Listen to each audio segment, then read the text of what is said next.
અમદાવાદમાં પણ ધામધૂમથી ઉત્તરાયણ પર્વની ઉજવણી થઈ ચૂકી છે। સવારથી જ લોકો પોતપોતાના ટેરેસ પર ચડ્યા છે। અમદાવાદમાં સેલિબ્રિટી પણ જાણે કે ઉત્તરાયણના રંગે રંગાઈ ચૂક્યા હોય તેવો માહોલ સવારથી જ જોવા મળી રહ્યો છે। લોકગાયિકા ઉર્વશી રાદડિયાએ પરિવાર સાથે ઉત્તરાયણ પર્વની મોજ માણી હતી, જેના દ્રશ્યો જોવા મળ્યા હતા।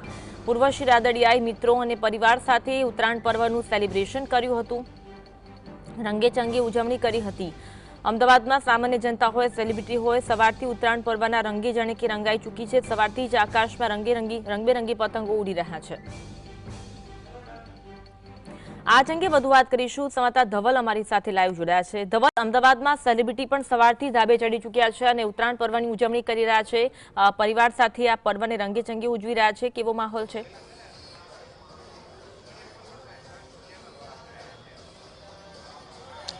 જી ચોક્કસથી અનવી વાત કરવામાં આવે તો ઉત્તરાયણનો પર્વ એક એવો પર્વ મનાવવામાં આવી રહ્યો છે કે જે નાના માણસ હોય કે મોટો વયવૃદ્ધ હોય તે પણ ધાબે ચડીને જે પતંગ ચગાવવાની જે મજા છે તે માણતો હોય છે। તેની અંદર કોઈ પણ વ્યક્તિ જે છે તે બાકાત નથી રહેતો જોવા મળતો, કારણ કે અત્યારે હાલ જે પ્રમાણે જોઈ રહ્યા છો તે પ્રમાણે સેલિબ્રિટીઓ પણ આ જે તહેવાર છે તે મનાવવામાં પાછળ નથી જોવા મળતા। એટલે કે કહી શકાય કે જે લોકગાયિકા ઉર્વશી રાદડિયા છે તેઓ પણ અત્યારે પરિવાર અને મિત્રો સાથે જે ઉત્તરાયણ પર્વની મજા છે તે માણી રહ્યા છે। આપણે સીધી વાત ઉર્વશી રાદડિયા સાથે કરીશું। ઉર્વશી, ઉત્તરાયણનો પર્વ પરિવાર સાથે કેટલો આનંદ, કેટલો ઉત્સાહ? બહુ જ મજા આવી રહી છે। અમે તો સવારના ટેરેસ પર આવી ગયા છીએ અને લગભગ 45-50 પતંગો અમે ચગાવ્યા પણ છે અને કાપ્યા પણ છે ટોટલ થઈને। તો બહુ જ મજા કરી રહ્યા છે અને એમાં અમદાવાદની ઉત્તરાયણ જે મારી હંમેશ માટે ફેવરિટ રહી છે। અમદાવાદમાં લોકો દેશ વિદેશથી પણ ઉત્તરાયણ મનાવવા માટે આવતા હોય છે, તેને લઈને તમે શું કહી રહ્યા છો? કારણ કે અમદાવાદના પોળ વિસ્તારની ઉત્તરાયણ હોય કે પછી પૂર્વ વિસ્તારની ઉત્તરાયણ હોય, ખૂબ જ આહલાદક વાતાવરણ જે ઉત્તરાયણનું છે તે જોવા મળે છે। મને ખબર નથી, પણ મને અમદાવાદ પ્રત્યે વિશેષ પ્રેમ છે અને મને ખબર છે કે જ્યારે પણ કોઈ પણ તહેવાર હોય છે, નાનો મોટો કોઈ પણ તહેવાર, ચાહે નવરાત્રિ હોય, સંક્રાંત હોય કે હોળી હોય, અમદાવાદીઓ બહુ જ ઉત્સાહપૂર્વક દરેક તહેવારોને ઉજવતા આવ્યા છે અને હજી ઉજવતા આવશે। તમે એક લોક ગાયિકા તરીકે ફેમસ છો, તો ઉત્તરાયણને લઈને કોઈ ગીત બનાવ્યું છે તમે આ વખતે કે પછી? ના, ઉત્તરાયણને લઈને કોઈ ગીત નથી બનાવ્યું। દર્શકો માટે કોઈ મનપસંદ ગીત તમારું? જી, ગુજરાત અને ગુજરાતીઓ વિશેનું મારું એક ગીત છે, એ જ હું સંભળાવવા માંગીશ આપ સૌને।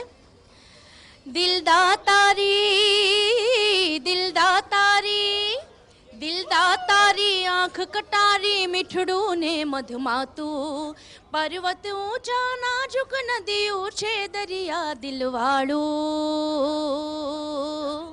ગુજરાત અમારું, ગુજરાત અમારું, ગુજરાત અમારું, અમને વહાલું અમારું ગુજરાત, સૌથી ન્યારું અમારું ગુજરાત। ચોક્કસથી આ હતા ઉર્વશી રાદડિયા, તેમને પણ એક ગુજરાતને લઈને જે ગીત છે તે બધા દર્શકોને સંભળાવ્યું છે। હવે આપણે બીજા તેમના મિત્રો અને પરિવારના સભ્યો છે તેમની સાથે સીધી વાત કરીશું। નિખિલભાઈ, આજ રોજ ઉત્તરાયણ પર્વ પરિવાર સાથે કેટલા ઉત્સાહથી આજ મનાવી રહ્યા છો આપ? હું છેલ્લા 5-6 વર્ષથી આ ઉત્તરાયણનો પર્વ અમદાવાદની અંદર મનાવું છું।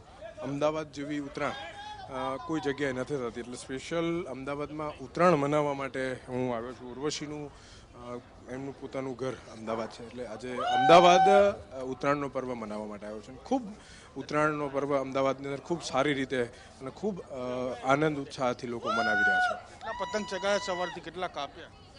બહુ બધા પતંગો ચગાવ્યા છે ને બહુ બધા પતંગો કાપ્યા પણ છે। પતંગ કાપવાની કે ચગાવવાની અમે ગણતરી કોઈ નથી કરી, પણ સાંજ સુધી પતંગ ખૂબ જ ઉત્સાહથી પતંગ ચગાવવાના છે। ચોક્કસથી બીજા પણ કેટલાક પરિવારના સભ્યો છે તેમની સાથે પણ વાત કરવાનો પ્રયાસ કરીશું।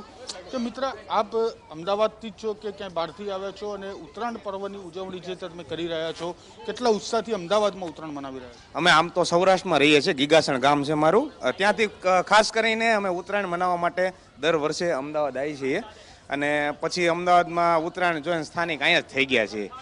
હાલ ઉત્તરાયણની મજા એટલી બધી હોય છે કે અગાઉ 3-4 દિવસથી રાત્રિના ટાઈમ 12-1 વાગ્યા સુધી પતંગ લાવીએ, દોરી રંગાવા જઈએ અને ભાઈબંધો સાથે રાતે પાર્ટી બધી થાય છે અને મજા આવે છે, આનંદ લઈએ છે, બાળકો બી મજા લે છે।